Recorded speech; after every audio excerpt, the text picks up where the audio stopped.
외국인과 내국인 간의 매매 공방 양상, 단기적인 시장의 방향을 판단하기는 상당히 어렵습니다. 3인의 전략에서 대응 전략을 알아봅니다. 오늘 이 시간에는 머니투데이 방송의 이학영 전문위원과 솔로몬 투자증권 압구정 금융센터의 박범기 차장 두 분 함께 하십니다. 두 분 안녕하십니까? 안녕하십니까? 네, 안녕하세요. 시장 중심이 되는 키워드를 하나씩 확인해 보겠습니다. 먼저 5위부터 3위까지의 키워드를 화면을 통해서 확인해 보도록 하겠습니다. 오늘의 5위 키워드는 주식형 펀드 자금 이탈 지속입니다. 1월 25일 기준으로 주식형 펀드에서는 2,800억 원이 넘는 돈이 이탈했습니다. 올 들어 주식형 펀드 자금 이탈 규모는 9천억 원에 육박합니다. 4위 키워드는 현대차 이틀째 약세입니다. 어제 실적을 발표한 현대차가 이틀째 하락세를 이어가고 있습니다. 기아차 역시 고실적 발표에 불구하고 약세를 보이고 있습니다. 3위 키워드는 대한항공 등 항공주 상승세입니다. 항공주 주가가 출국자 수 증가 예상과 원화 강세 등에 힘입어 강세를 보이고 있습니다. 관련 내용에 대해서 알아봅니다. 현대차 얘기부터 시작하겠습니다. 어제 실적 예상치 소폭 밑돌았는데요. 크게 의미를 부여하는 것 같지는 않은데 주가 어제 오늘 좀 이틀째 약세 보이고 있습니다. 그래서 올해 영업 환경은 어렵지만 전체적인 주가는 밸류에이션상 싸다 이런 의견들도 좀 많이 나오고 있는데요. 이학영 의원께서 글쎄 이틀간 조정받고 있는데 저점 매수 기회를 보시는지요? 네, 맞습니다. 어제도 말씀드렸다시피요. 전형적인 어떤 어나운스먼트 이펙트, 즉 어떤 재료 노출에 따른 효과라고 보고 있습니다. 과거에도요, 현대자동차가 실적 발표하는 하루 이틀 정도는 주가가 좀 쉬어가는 모습을 주었는데요. 이번에도 거의 비슷한 경우가 아닌가 싶습니다. 늘상 말씀드리지만 자동차는 여전히 성장 산업인 거, 그리고 그 와중에서 현대자동차 그룹, 특히 현대차와 기아차는 계속 점유율이 올라가면서요. 올해는 처음으로 글로벌리 9%대의 시장 점유율을 기록하는 거죠. 물론 회사 측의 목표지만은요. 정말 전 세계에 팔리는 자동차 중에 10대 중에 한 대가 현대차라는 거 정말 대단한 거 아니겠습니까? 기본적으로 선진국 대비 약간 모자라는 것은 생산성에서 약간 좀 떨어지는 경우가 하나를 제외하고는요. 예를 들어서 영업이익률도 현대차는 처음으로 10%를 넘어섰는데요. 세계에서 10%를 넘는 나라 기업은 딱 하나밖에 없었다고 하죠. 바로 BMW 하나 있었는데요. 그 다음에 현대차가 거기에 들어갔다는 것은 정말 대단한 기록이라고 생각이 듭니다. 여전히 매수 의견을 갖고 있고요. 정말 장기적으로 자동차 주식 반드시 갖고 가셔야 된다는 생각에도 변함이 없습니다. 실적 예상치 소폭을 돌았는데 의미 부여할 필요는 없을 것 같고요. 저점 매수 기회다. 좀 이런 말씀 해주셨습니다. 최근에 강세를 보이고 있는 게 항공주입니다. 오늘도 강세인데 오늘만 올라간 게 아니라 추세상으로 최근에 시장 흐름은 좀 지지부진한데 계속 좀 추세적으로 좀 올라가고 있는 모습도 확인되고 있는데요. 출국자 수가 늘어날 것이다. 그리고 원화 강세 이런 것들이 이제 복합적으로 작용을 하고 있습니다. 박범기 차장께서 예전에 항공주도 좀 언급을 해주셨었는데 항공주 어떻게 보세요?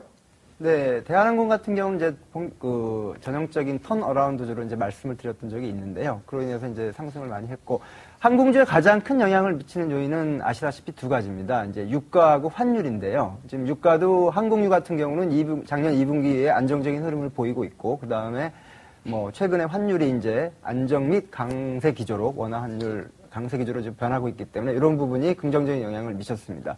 또한 이제 출국자 수가 올해 가장 많이 늘어날 것이다. 그리고 중국인 해외 여행객이 급증하면서 입국자 수도 상당히 늘어날 것 같고요. 그다음에 런던 올림픽도 이제 예정이 돼 있고요.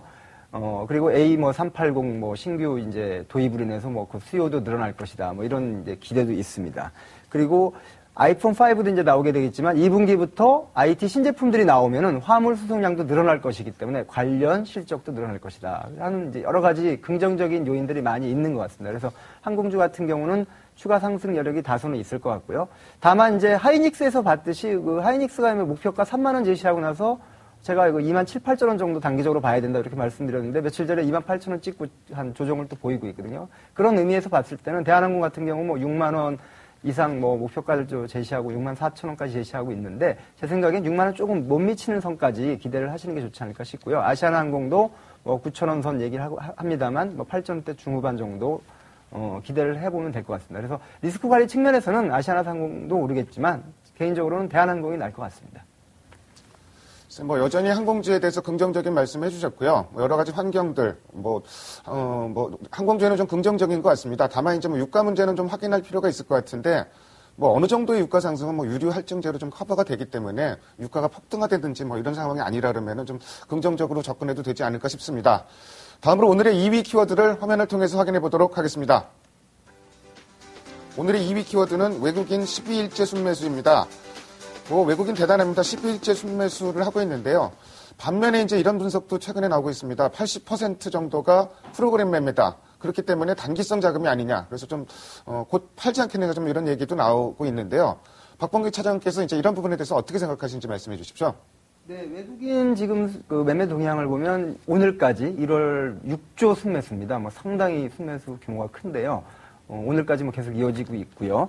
다만 이제 그 4조 5천억 이상이 그 중에서 이제 프로그램 매수 물량이 아니냐 이렇게 이제 분석이 나오고 있습니다. 그리고 지금 그 유럽계 그 3년 만기 장기 대출 프로그램에 의한 그 저금리 자금이 단기 캐리 트레이드로 들어옴으로 인해 가지고 장기성 주식 투자 자금이 아닌 단기성 투자 자금이 아니냐, 그 투기 자금이 아니냐 이런 이제 분석이 있는데요.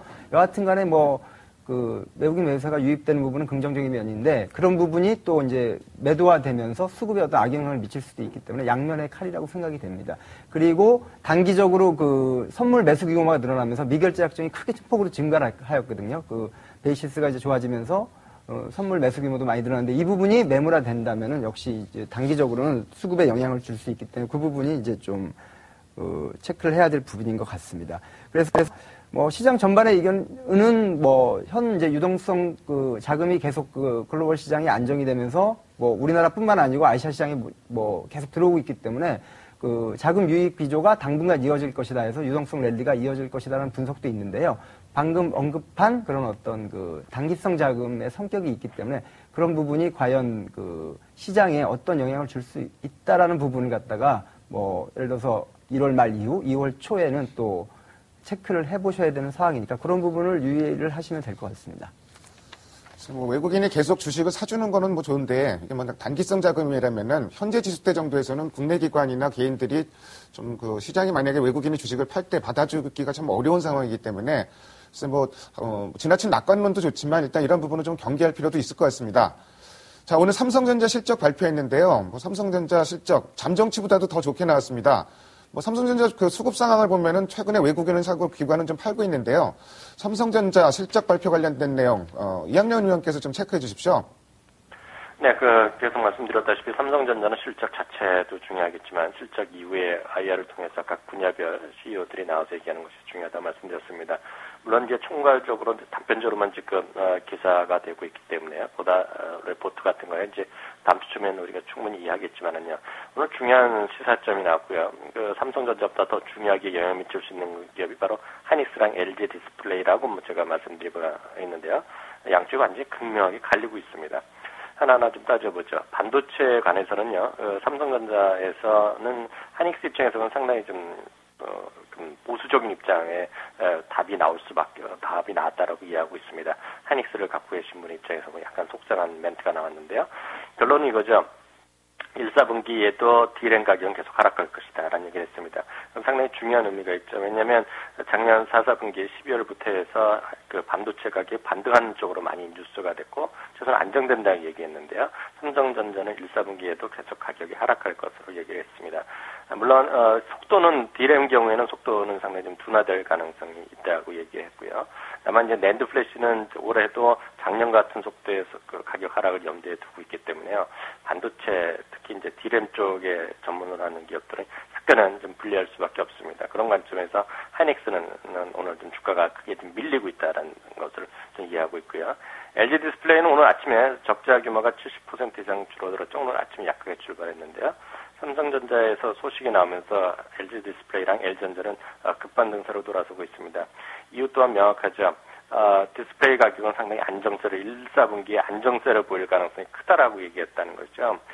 그러면서 특히 고부가치인 3D라든가 LED 쪽에 장착한 디스플레이 쪽이 상당히 수요가 좋다는 얘기였습니다. 물론 삼성전자도 디스플레이 쪽에 적자를 했지만 1, 4분기에 대한 강한 어떤 그 기대감을 표출한 것이요. LG 디스플레이에는 긍정적이고 LG전자까지도 다음 주에 월요일 날 실적 발표하지만은요. 실적의 규모에 상관없이 뭐 호재로 반영된다고 저는 이해하고 있습니다. 그렇기 때문에 중요한 LG 디스플레이냐 하이닉스에 대한 판단을 하기 위해서 도움을 드린다 그러면 삼성전자의 커멘트만 본다 그러면 둘 중에 승자는 오늘은 디스플레이가 훨씬 더 승자라는 생각을 기본적으로 갖고 있습니다. 그리고 전체적으로 보면 그 IT의 전체적인 탑픽을 본다 그러면 큰 틀에서 장기적으로 보면 여전히 삼성전자가 탑픽일 수밖에 없어 보이고요. 다만 좀 약간 투기적이지만 좀 탄력적인 매매를 원하시는 분은 아마 LG 디스플레이나 LG 전자에 관심을 갖는 것도 앞으로 향후 한두 달 정도는 괜찮아 보이네요. 이학영 의원께서 여러 번 강조를 해주셨습니다. 삼성전자 실적 자체가 중요한 게 아니고 그 뒤에 코멘트가 중요하다 이런 말씀을 하셨는데요. 삼성전자의 코멘트에 의하면은 반도체보다는 디스플레이가 유리하다. 뭐 종목으로 따지면은 하이닉스보다는 LG 디스플레이가 유리하다. 좀 이런 말로 좀 그 정리를 해주셨습니다. 자, 다음으로 1위 키워드를 화면을 통해서 확인해 보도록 하겠습니다. 오늘의 1위 키워드는 코스피 보합권 정체 지속입니다. 이번 주 들어 사흘째 똑같은 양상입니다. 장중 등락폭도 많이 줄어들었고요. 근데 유럽 쪽에서는 좀 불안한 얘기도 좀 나오고 있는데 시장에는 반영 안 되고 있습니다.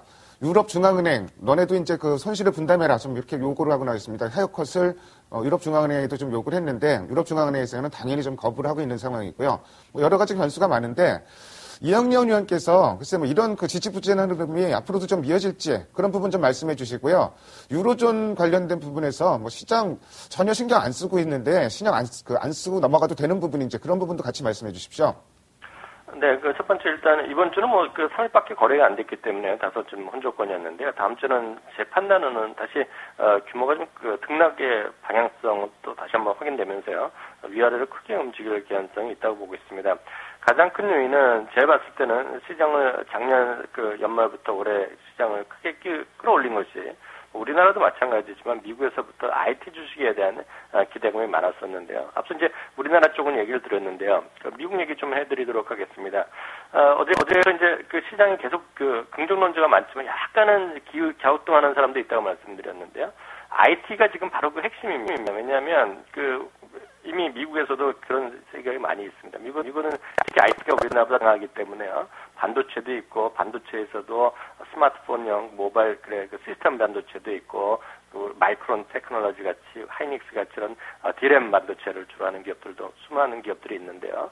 여태까지 IT 기업들이 실제로 이번 분기에 실적은 좋게 나온 것이 거의 없습니다. 거의 없고요. 오히려 좀 부정적인 전망들을 많이 했는데요. 그럼에도 불구하고 주가가 올라간 건 기대감이었다는 거죠. 그렇기 때문에 이번이 아니라 다음 분기는 정말 실적이 좋아져야 됩니다.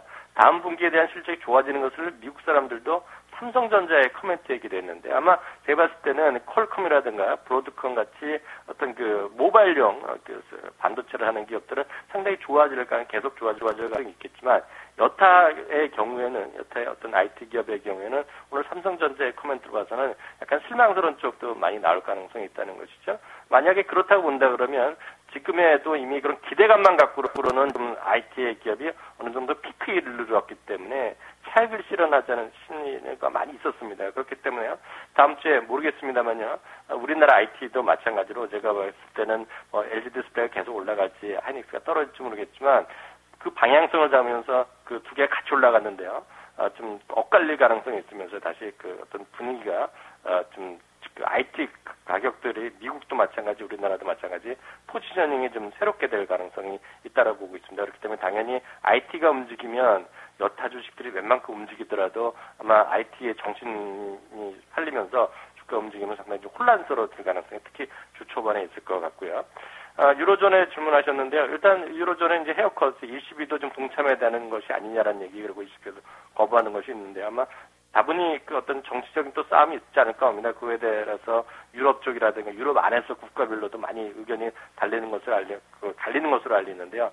그런 것들이 어느 정도 부담이 되겠지만 미국의 분위기는 지금 유럽보다는 미국 자체에 대한 분위기로 여전히 쏠려 있는 것이 다수 의견인 것으로 이해하고 있습니다. 다음 주 정도는 일단 이런 지지부진한 흐름에서 벗어나서 위로든 아래든 좀 방향을 좀 잡아야 할 가능성이 많은데 IT주의 방향성에 주목해라 좀 이런 말씀 하셨고요. 유로존 관련해서는 글쎄요. 엔간한 악재 나와서는 장세에 반영이 되지 않고 있는데 당분간은 이런 흐름이 계속되지 않을까 싶습니다. 자, 이제 다음 주 등락폭이 좀 확대될 거로 이제 이학년 의원께서도 말씀하셨는데 다음 주 일정이 여러 가지로 많습니다. 일단 뭐 EU 정상회담 예정돼 있고요. 그리고 뭐 1월 경제 지표들 수요일부터 이제 발표되기 시작합니다. 뭐 중국 증시는 이제 월요일부터 다시 개장을 하고요. 차장님께서 일단 그 다음 주 일정 좀 체크해 주시고 뭐 관심 가져볼 만한 업종이나 종목 있으면 같이 좀 말씀해 주십시오.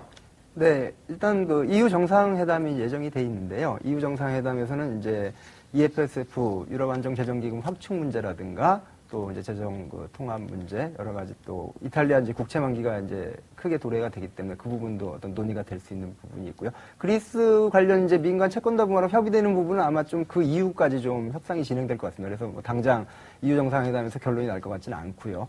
근데 이제 이슈화되는 것은 왜 이제 뭐 잘 모르시는 분들은 왜 이게 자꾸 EU 정상회담 문제가 이슈화가 되는지 그런 얘기를 많이 하실 텐데 도대체 합의도 못하고 뭐 지지부진한 것도 있고 이제 그런 이유가 이제 많이 얘기가 나오기 때문에 궁금하신 분들도 있을 텐데요. 그건 이제 이런 것과 비교해 보면 될 것 같습니다. 집안에서 이제 장남이 돈이 많은데 막내가 어려우니까 좀 도와주라는데 가족들은 또 반대를 하겠죠. 돈을 왜 그렇게 줘야 되느냐. 그래서 지금 뭐 재정기금 확충을 했다가 뭐 독일은 한 5천억 유로 하겠다고 하고 다른 나라는 뭐 1조 유로까지 확충해야 된다고 이제 그런 의견도 이제 틀리고요. 그런 부분들이 서로 이제 국민들 입장에서 나라별 입장에서 이제 민감한 부분이기 때문에 그 부분이 역시 이제 이슈화가 될 수 있다는 부분 말씀드리고요. 그 다음에 미국 경제 지표는 이제 30일, 31일 뭐 소비 지표, 소득 지표, 그 다음에 뭐 주택 가격 흐름 나오고요. 중요한 것은 2월 1일에 ISM 제조업 지수 이제 발표가 되는데 지난달에 상당히 높게 나왔습니다. 그 부분이 이제 연속적으로 이어질지. 그 다음에 2월 3일에 실업률 지표가 지난달에 8.5%로 상당히 낮아졌는데 실업률 고용 지표가 계속 안정적으로 좋게 나올지 그런 부분이 나오기 때문에 역시 우리가 주목해야 될 부분인 것 같습니다. 그리고 시장 전망은 전체적으로는 지금 뭐 2000포인트 돌파돼가지고 2040포인트, 50포인트 뭐 상승 흐름, 안착 흐름 나올 것이다 하는 예상들이 많이 나오는데요. 제 개인적으로 봤을 땐 2000포인트 돌파가 사실 뭐 되고 안 되고는 그다지 중요한 게 아닌 것 같고요. 이제 어떤 외국인들의 어떤 수급 동향 흐름이 앞에서 언급했던 것처럼 중요한 것 같습니다. 그래서 지수가 만약에 돌파되지 못하고 하향 조정 내지는 조금 다소 1900선까지 또 뭐 밀릴 수도 있는 그런 부분이 있으니까요. 그런 가능성도 염두에 두셔야 될 것 같습니다. 그래서 최근 외국인 수급 동향을 보시면은 업종별 어떤 인덱스를 갖다 이렇게 좀 조정하는, 채우는 그런 흐름을 보이고 있습니다. 이제 무슨 말씀이냐 하면은 어떤 주도 업종이나 모멘텀 업종을 갖다가 막 지속적으로 매수하는 게 아니라 시가총액 비중을 어떤 맞추는 뭐 건설도 있을 것이고 철강도 있을 것이고 화학, 금융, 기타 여러 업종별 어떤 흐름을 맞추는 흐름입니다. 그래서 지금 보시면 삼성전자가 최근 1, 2개월간 크게 수익이 안 났습니다만 뭐 화학 정유주라든가 뭐 건설 업종이라든가 뭐 증권 업종을 필두로 한 금융주, 그다음에 뭐 LG 디스플레이라든가 하이닉스 뭐 이런 업종들이 10%에서 20% 이상 수익이 났거든요. 그러니까 외국인들 수급 동향을 갖다 잘 체크를 하면서 어떤 투자 전략을 세우시는 게 중요할 것 같고요. 그래서 오늘 관심 종목은 앞서 항공주가 언급됐기 때문에 여행 관련주 말씀드리려고 합니다. 그래서 여행 관련주 하면은 뭐 대표 종목이 하나투어하고 모두투어인데요. 2012년 실적 개선이 이제 가시화되고요. 작년에 뭐 어떤 대지진이라든가 유로존 문제로 인해서 실적이 많이 하향됐는데 그 부분이 올해 분명히 좋아질 거고 아까 말씀드렸던 어떤 해외여행 증가라든가 올림픽 특수라든가 이런 부분이 관련이 되면은 관련 매출이 많이 늘어나고 실적도 좋아질 것으로 예상되기 때문에 항공주 관련되는 부분과 연계시켜서 오늘은 하나투어하고 모두투어를 관심 있게 보실 것을 말씀드리고자 합니다. 아무래도 뭐 다음 주 EU 정상회담보다는 미국 지표 쪽에 관심이 더 가는 게 사실인데요. 뭐 1월 들어서 지금 지표들 굉장히 좋게 나왔었습니다. 근데 이제 실질적으로 이게 12월 지표였기 때문에 정말 1월 지표가 좋게 나온지는 이제 다음 주 정도 보면 판가름이 날 것 같은데 좀 유심히 지켜볼 필요가 있을 것 같고요. 관심 업종으로 여행 업종, 그중에서도 하나투어, 모두투어 두 종목 언급해 주셨습니다. 지금까지 5가지 키워드를 통해서 오늘 시장의 흐름을 살펴봤습니다. 두 분 말씀 잘 들었습니다. 감사합니다. 감사합니다. 감사합니다.